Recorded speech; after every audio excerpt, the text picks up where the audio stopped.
This is a very simple 3-ingredient juice recipe that you should definitely try.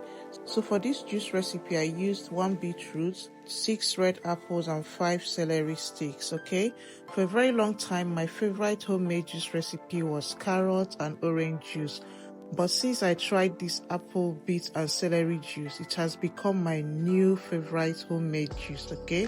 It tastes really good, and I love how the apple balances out the earthy taste of beetroot.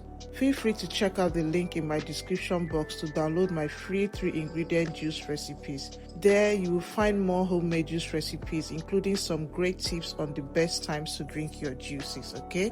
As I always say, juicing doesn't have to be complicated, expensive or overwhelming with too many fruits and vegetables at the same time. So that's why I like to use only 2 to 3 ingredients for my homemade juices.